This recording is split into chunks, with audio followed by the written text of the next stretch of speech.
C'est une prophétie dont le temps est déjà fixé.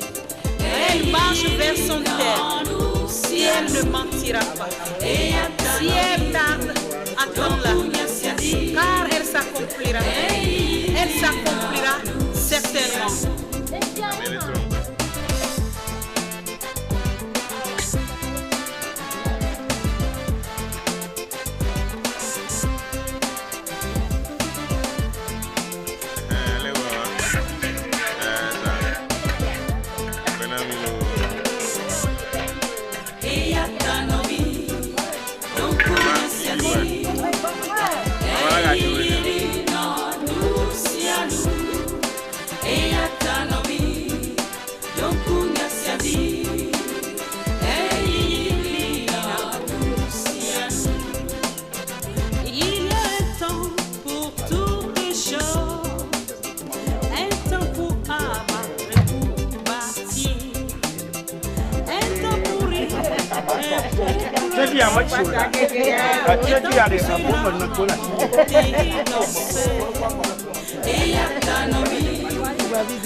Pourquoi refuses-tu d'être consolé?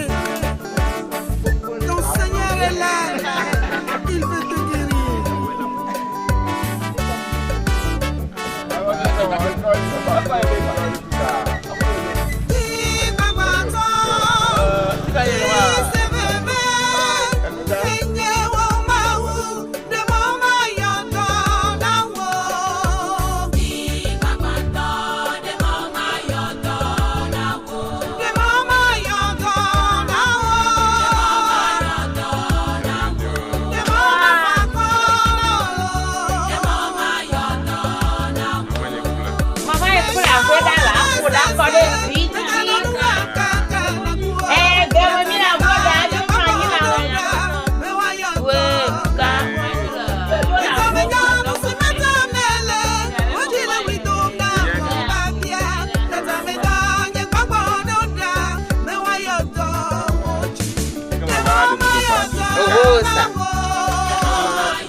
Oh, voilà, elle a fait ma radio.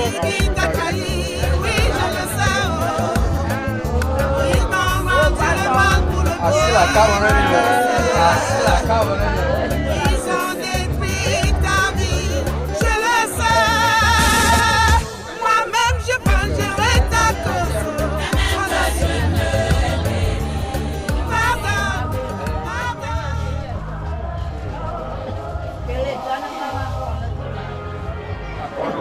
Pardon, ma pétole, blondie. Elle n'a rien de bon, pardon. Elle prend tout au bout de la bonne palata. Ne me sens pas le double quotidien, ne m'a voix de pour faire le coup. Elle a banawé le cogne. Wati complot, ils ont tifé à Conam. Elle nous prend la cogne, ma n'a que toi, Pouma. Et si à mille tanan, ne peut pas go. Eh, ton premier plan, mon Mitore Dieu la bana. Ne n'a que difficulté, mia maman. Par la fin de 4 d'Ivo. Akpelo amanwewe akpelo akpeno de vio pa gbeta akpeno de mama vio pa gbeta akpeno de mama vio pata pa gbeta mi ka fo mi droji mi awenye si bo bona mi ado baba ine amanwala ga bidio gbogbo la re mi aji de nu si o kata bia ola na konyi konti ile bia mana vo dada yo kata wo wole pa ni gbaji. You are too money, but I'm not ready to put your drum. Check it. I put a foot in order. But what's the real Siari? As on I do this Yamanti, now one pony. We come for me to take me was a banner, no what is here, the Nami. By Conwajikumi, the mouth full of people clap and comma. Amen. Niato, Kelikusia, Senya Polico, a portion to Aneva. Apojo nora ni ba Israel na Christiani na nyega yawe kekabe nuko asomya bedada sokemi kibale kisako na meko kalenda mba kula mitete kwa musiwa de mjole maya yo tawe ni shaka udongona kwa kujogwa kaka soi amen enyo nene ko eri tudenchenia de sonini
Magogo cho edronya la de ma ye magogo ma ye magogo magogo ne kucheba wa we trenyo lo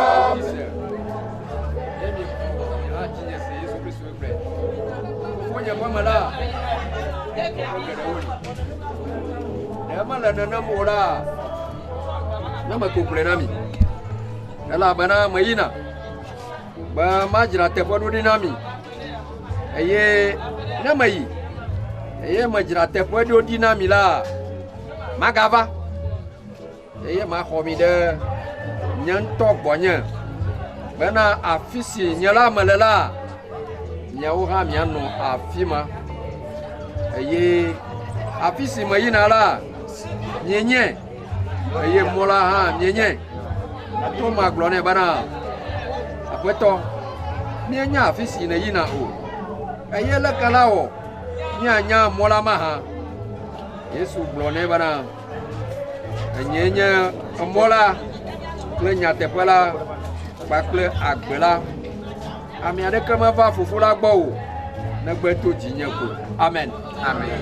Mina mi ado gbera mawu se bla to mi da pe na o ga ko ve ya mi elabena o nya gbona mi be no sia nu je sia de ke la pe mi la mi akọ la pe dodo mi da pe na o ga ko ya mi le me ke o ko mi ano bebe mi mama bebe mi tasi bebe be gbọ̀gbọ̀n òpòlòjó lè kíké gbégbé ya mi be wà bá wọn jẹlẹ gbọ máa ń sọ kọta tọ mi va be nyà sọ ìdádó be tẹpẹ pẹtẹ ya wọlé ga pọpọ ya mi sọ èjì sí àdìrẹ dá sí mi náà o èjì kò kọta kẹlẹ sè bébé owó ní àkọfàtọ gàntọ fa akọni pomi akpata eviawo pomi akpata eye èdò de sẹde ké mianọ mi jojo ku le pomi ya mi ya.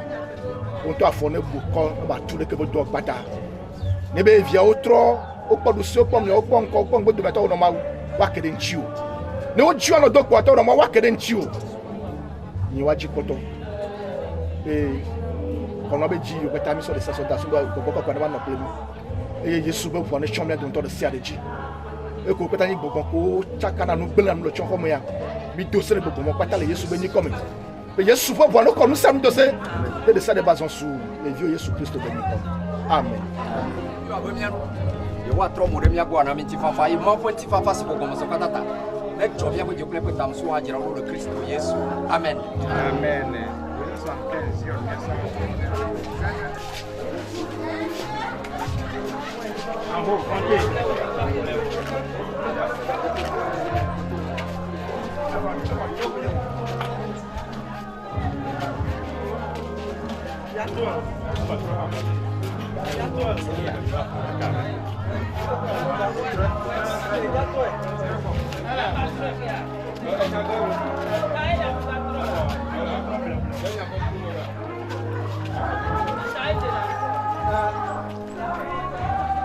Hey, pass down.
Agbe, Emile, alors pour Christ to pour Emile. Miano, mia mama, mia befi, mia tasi, mia naga, mia navi. Mia mama noué a fascino que divi gani kolobe. Deborah, ini akoli kurpoto cici, mirale dano. Edi merama odotoa ne bayue jo le adiba fofo kiajina je koko ma fo le mo koko me be ku o aro le toa e wa ko se o le nyanya si ele mi dano ne gamia sloa mira fo do agbe ke Yesu jara nyame ole ke ni ti la nge anti ko je moa e wa kakao ji wa le miasi e anti mudo bubu mi apata ni la cité ni na so kanti 223 si homme la sorto ni de subo aji kla la si homme mueto de nomba Omla tasindo alemio do ni lolo kokwe kanya la se o me reto de no ma omla tasi do alemio do ni lolo kokwe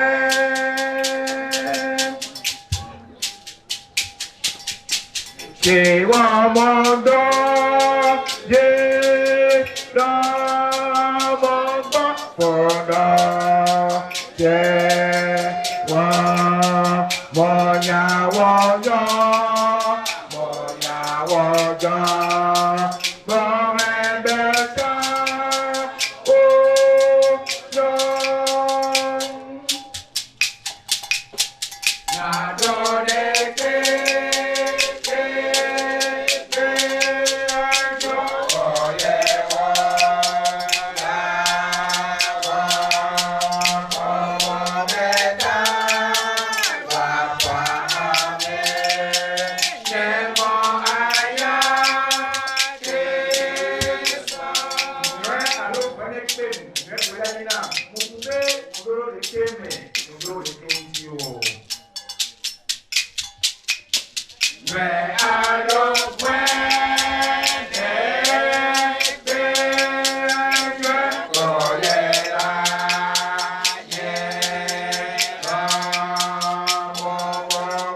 Ata eweni pepepe so apolina ebu ngwe lodo ngwe ugo anima kudu anima eweni mauso ibe kutema ko otona beto suma elu bubu eye obo na le libi boba ni ato le fiu yo ete kani kwa tonde apumea ete so kibaya ne Egaliste exame de non italiane kawa o de sibe alone ne eye o kola le avome sibe benene ne fumea o do ama eyo nyona flodo wala promea o suno mwe o na kabila sibe asen to kane ne nyabe adulason kente o ti o to e kabeleo ne usele amedoro te por e kabea gake wale musɛ mu dagba do efu sɔsɔre la joyi e na kananu. Bon, américain comment la porte on se demande beaucoup. Donc si regardez qu'il y a position son roi, il y a que à pour étudier les Nea yo fioni nenya avec la o la sao nenya so ya ni chiuna nyanya awata biboto ni batiji de pecha ne wako apo ivio ku mache au na posisi su sosreli e la tochi la era me nella disonke basi akonami sidi asane ke ona ku jamia do epene ke ni efuano de apo idofio di viu de apo gofio di viu ne ata de gogo dini na be ma woni di to ani no miati na mi abe alomudo ni son su le miasi au na mi abe alomudan yo ni son su Bongonata Bodebe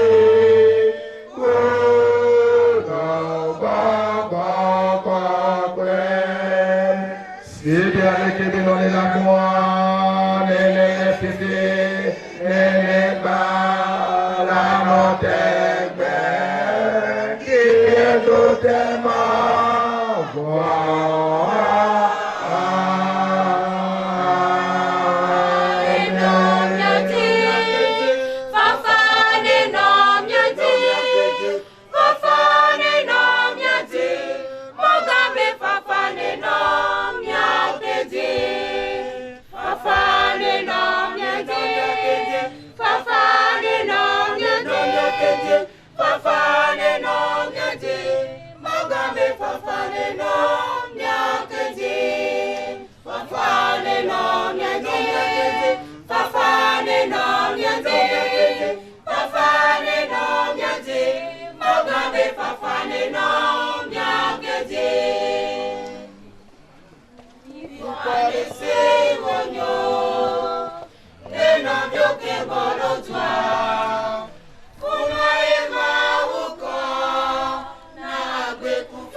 Merci le moment de l'oraison funèbre de notre très cher et grand-mère Dano.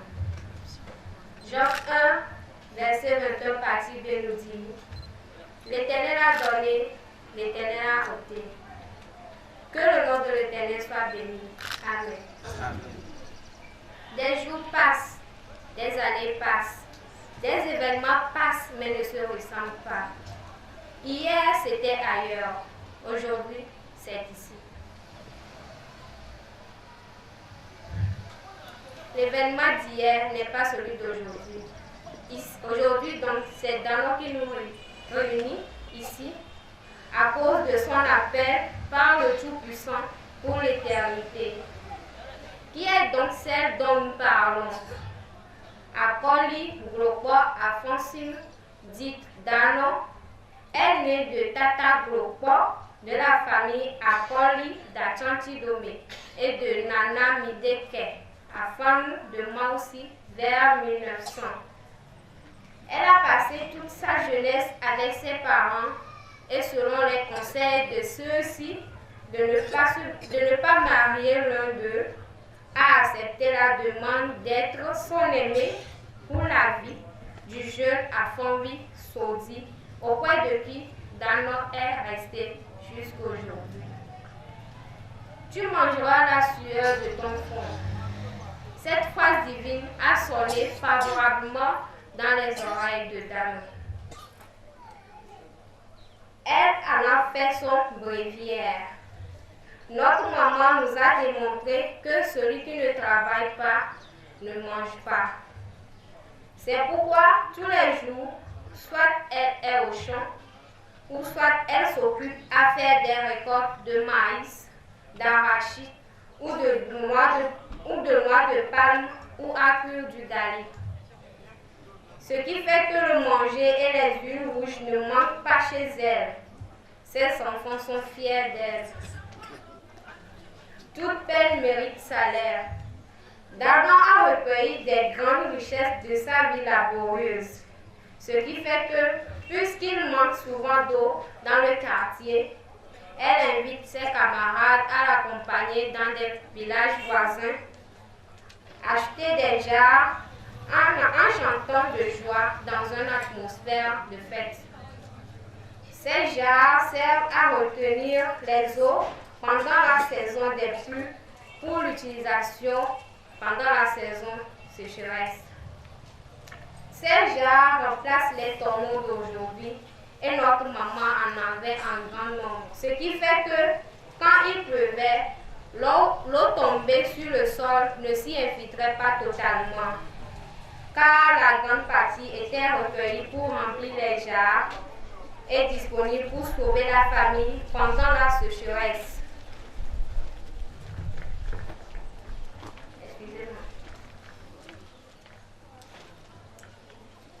C'était parmi ces jarres qu'on avait prises pour recueillir d'eau pour la construction des murs du groupe B de l'EPP du village, parce que le mari de Dano était le président des parents de l'aide en ce moment-là. Dano n'allait pas seulement au champ, mais avec les produits champêtres, surtout les légumes, Boma et Adémé, elle chargeait ses premiers fils et à pied. Très tôt, elle se rendait au marché, disons central, animé par presque tous les villages de la sous-région, de Lomé, même du Bénin. Je veux nommer dans le village d'Agouegan le marché qu'on appelle Jodame. Avec tout cela, Dano n'a jamais eu de carnet de santé car elle n'est jamais tombée malade gravement. Que le nom de Dieu soit glorifié dans sa vie. Elle entretient de très bonnes relations avec tout le monde et ne se fâche contre personne. Mais comme tout être humain est appelé à vivre, à grandir, à vieillir, puis à disparaître sur cette terre, Dano a affranchi toutes les étapes et pour s'éteindre le 13 février 2020 à 120 ans, laissant derrière lui. Rappelons que le 13 août 2017, Dano s'est donné à Christ et a été baptisé à l'église méthodiste d'Atitogon. L'Éternel a donné, l'Éternel a ôté, que le nom de l'Éternel soit béni. Amen. Dano.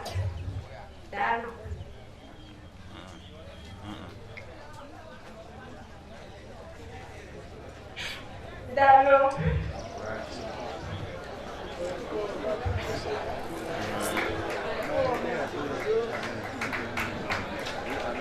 Nous, tes enfants, tes petits-fils, tes petites-filles et toutes tes connaissances, te pleurons, te disons adieu et prions Dieu de te recevoir dans sa paix éternelle. Que la terre te soit légère. Brix, du courage, tu n'es pas aussi française que nous. Du courage, hein? Alors, non, ne pleure pas. Elle a 120 ans et on se réjouit de cela. Alors, est-ce que tu peux, d'une manière ramassée, nous dire ce que tu as dit en français? Ça, c'est d'une manière ramassée. Et toi, ben Kwenny, tata gros les accords pour me. So, attends-tu d'omer. Et nous, ben Kwenny, nana mideke, afin et à son aussi, yo dit les épées. Après les cas, alors les vagues qui ont mis à elles ont et dit leur bétolologie qui est une même bague de son les disciples et au bord. Il y avait son désir bellona. Il y a tombé pour y aller à fond de sosia. Il y a bob et no caca, balé tout et puis. Mia maman, to governor, mia combe et moi essaie. Et si tu n'as pas le droit, et qu'on a honno, on a dit à les dieux. Yo ina et du porteur mauvais plénazé, anisé, au plénao, pour voler, au pléova, ne dit jamais, et dit que haranigma, dans nos panneaux qu'on a les aimés. Pour soubena, ne pour les béga me badois et sigma yo. Les éons méga que moda du groupe B, les copains méa. Et zéon me va chandole pour s'y corriger, n'a ma son ou adoré fou. Mia noa gle dalai, comme mia gle de poé dano, et ça n'a si chan, un po bébé dala gle amea. Et trône na via tout bon, o ina sime, a guegan va sime, qu'on a besoin d'amea, yo ve ça n'a mo le fou. Mia o ma va belono que kakema, carnet de santé, alors qu'on dit va par les bimes les cieux, doit aller dire, doit moutina te faire les corps. Taka va pour les conduire. Levez les doigts, mais les quoi, mais et vivina quoi, mais si amé, moulena me les pera don, mouzuna me les pour, mon a dit quoi, me les pour. Et ne faut matin, et donna bena me si amé les quoi, mais que me la trop pour va pour, à vous me voir. De très et wetri velia, ben que we tondia, mia maman coup, les piarofa et câbles veut rehomer. Et le blé via mandre, pour maman yovi, alors faire les carrières fait, il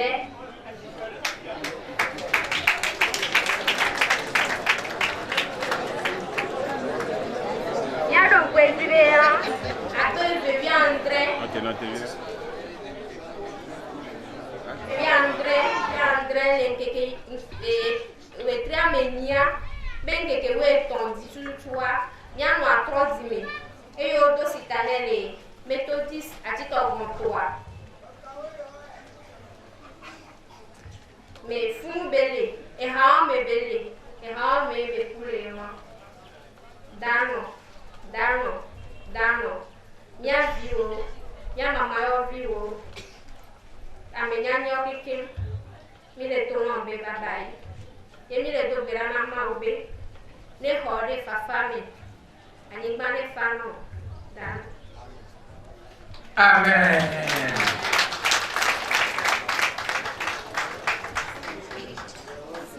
Du courage.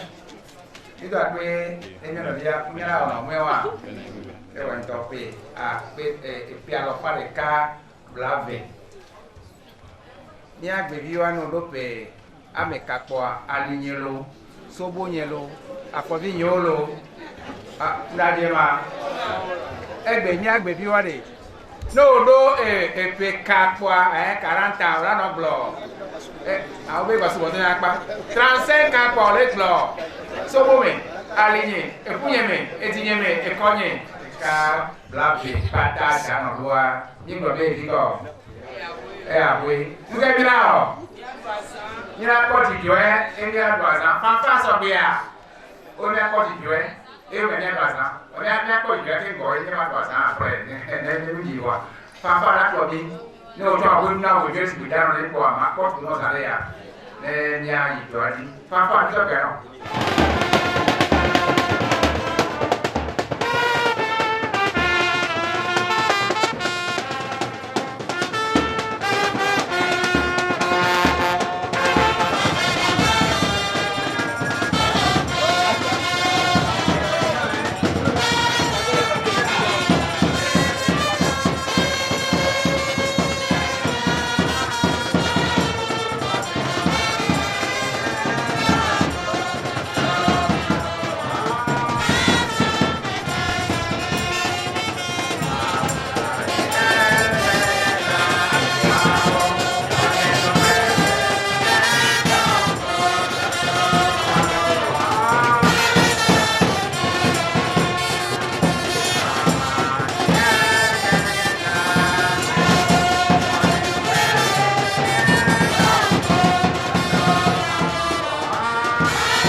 ouais nyaga etuna ekrio kwata pro etuna kwiko eke no dara na tri mule do wa this can video lo this can be down yo ora ti amoto atwen ven e o nyaga lo sa feta ko e be ya kwi be uga go ba ko la de gbe adeke ton gbe eri luna ati ke la we fine nyaga go ba ya nyonto e do le de nyaga ani ya te yo la no sia mi ka pe e no de ka ni be ti ga so ka sange gara pero ma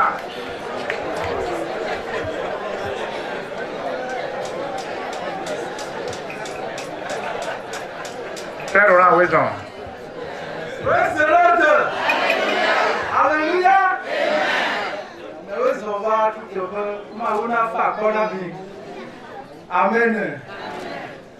Bientôt ça hallelujah. Mauna yo biro. Nous sommes là. Jibe ma jigari kama to fa kona kufu mea. Bana ko jina jemo boko. La bana ma unto plomien dans juma. Eye fele hale galete to pak ban eta to ko kupam ne ko ni ko akko hasileta hallelujah abrode jenjen ti Kristo wona brode fioro abrode jenjen ti Kristo wona brode fioro abrode jenjen ti Kristo wona brode fioro abrode jenjen ti Kristo wona brode fioro abrode fioro nyo abrode fioro nyo nya so la brode me nya so la brode me ni so la brode me nya so la brode me ni so la brode me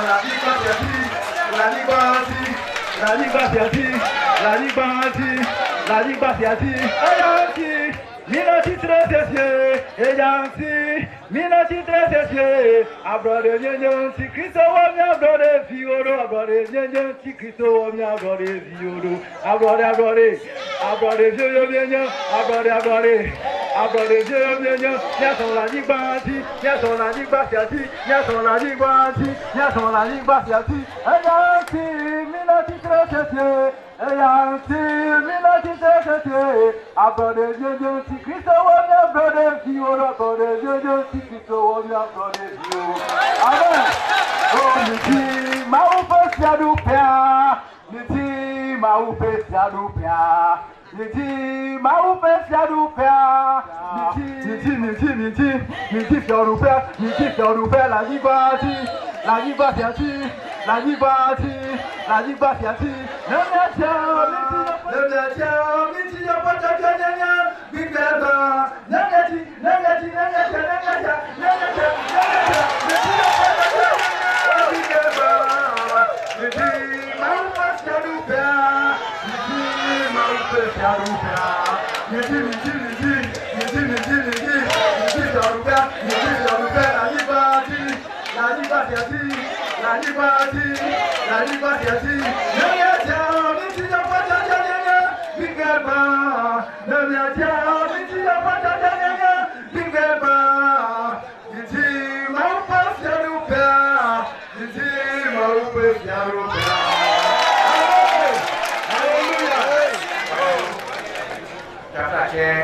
Napata de la cité et plutôt Beleka, Sosureka, Mousseleka, Napata de la cité. Mais si y a un élément pour nous pour ma wata, monsieur Patator ici.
La keka pour voir ça manata pour me pendant le dit belebe lolonu na meka ou de surtout que ni kwata bede bede viwa mi la debo la bo ko wa ne la keka pour voir ça bana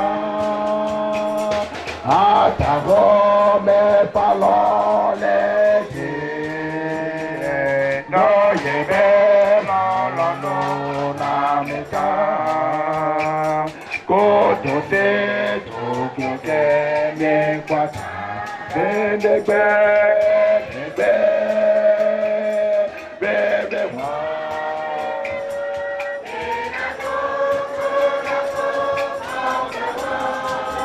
bebe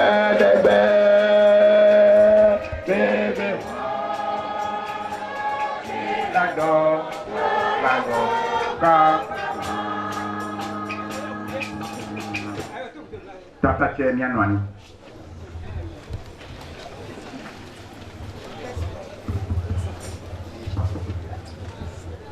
Nkafuata Inyomi Lemule Yawo Bagba Evelia Emayila Ezekiel Ledo Kuto Eye Nyagbonila Yesaya Amos vi va egbo Glone bena Ale Yehowa gbon esi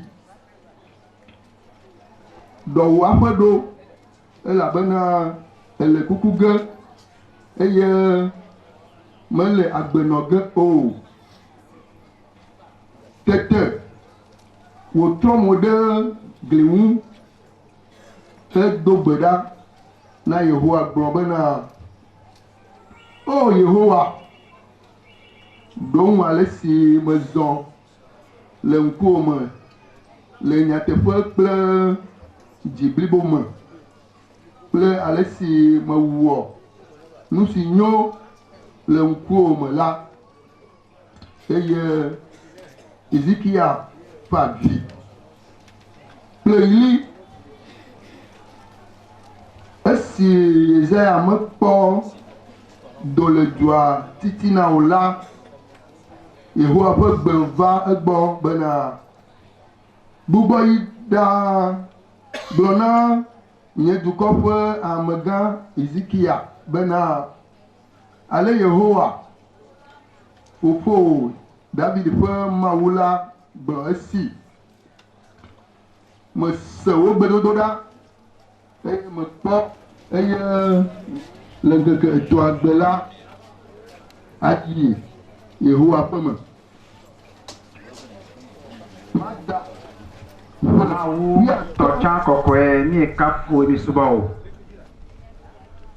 Ekplɔ mi eye ena mi mɔnukpɔkpɔ be Deborah ne ba dzo le anyigba kea dzi na dze gbɔgbɔ ma vɔ. Vɔ mi ma dzo ne omusɔ nyawoa sɔta mɔ na mi do mi ŋusẽ o.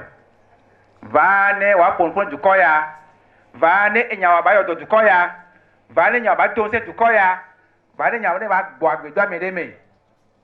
Ŋusẽ kewo tsaka na mi be susuwoa le nyabe sese be gamea. Anyigba ɖe ke ma miwo eno adzra mi ɖo be ma wetɔ evi gba kudo gbɔ kɔ ebe nyikɔ me. Nɔvi lɔlɔtɔ le míaƒetɔ Yesu Kristo me. Efiɔ ke nye Israel be fiɔa Biblia gblɔ be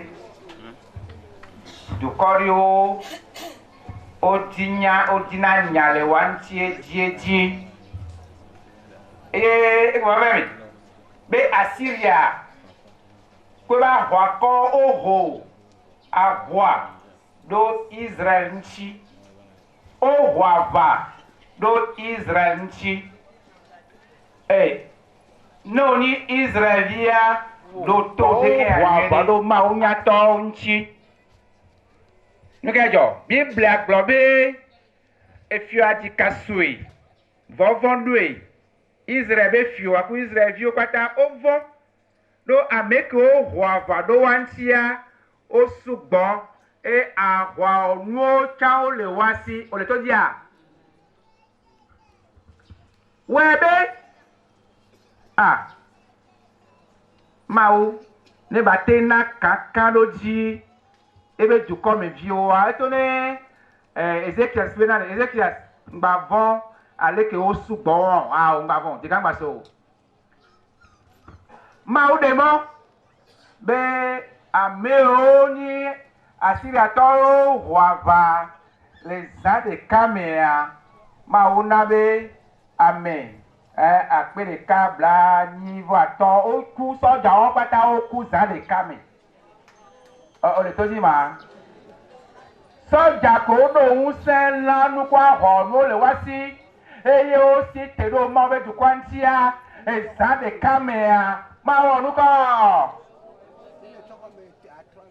yẹn bó lóun sẹ́ ọ̀gbọ̀ ọbẹ̀ tú ọ lóko ọ̀rọ̀ ó tí ọkú ọbẹ̀ tú ọ. Nyani ele bila mero munye ba le gbela ni biblia ko bele webe ma to no tutu mato be o npe na ho kudo ma ovi o ma tenu ji o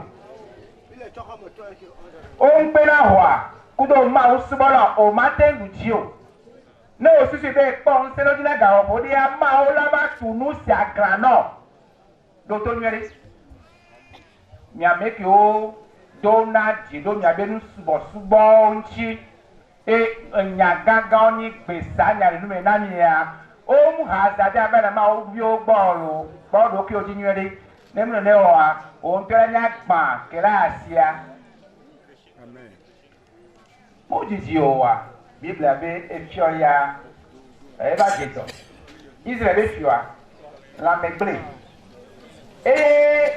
la mekeble ya Biblia globe ela kure so ekume nini je do agado me agale me tora ni so na eku me efira ka tora ne bele ele baba ji ele tiosa mo be bore to mo be na dola mo be pa de la ma o to ne bai to ne efira bai to ne efira Mia me o ya se dia o ya se mi o de ya apo etuado hallelujah me de to ya eta korea o pa ko ni ba ti o lo ya apo afero ko ma to si ma to me de o ni pa o si bo don pa o go no be ni be to ni no bi wa be ni ko be ya o pa ko wa ka ka la do okay. Aussi, on met des choses dans le café qui sont connus, on va faire pour le travail. Mais comment, on a fait, il y a des quoi? Voilà, on est là. Et tu vas voir, et là,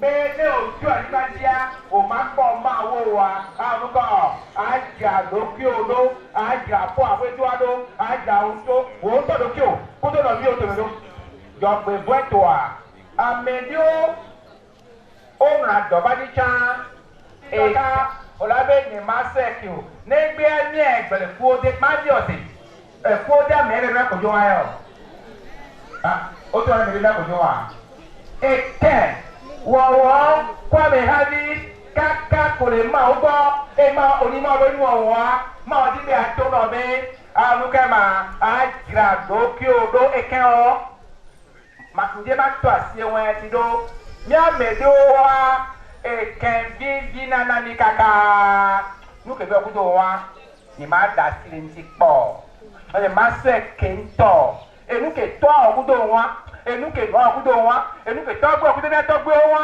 et nous que toi maman en coudoa, maman. Et tu conseilles yo. Tu quand la sœur sans yo. Voilà, ma dit à toi, ma envie, obé grado kyoro. Les appétants pour donner dans vieux de la vidéo. Hey, nous allons licencier. Et puis après, hein? Les dents pétants pour donner, c'est vieux. Ah, agré, ma voix. Hétan. Et si, dès qu'il y a que otone efioabe ale ke noa le ya biblabe e solo kruda grinti efioa fanvi efiolo efio mbe efio e onuka ma e solo kruda grinti e be fanvi c'est parce que c'est connu quand c'est fanvi adoa ao mo kuwe nya e we be fanvi o e donc aleke yento son mo kudo ma o do do kujini ma o e donc enu ko be wo le mo ba hu ame le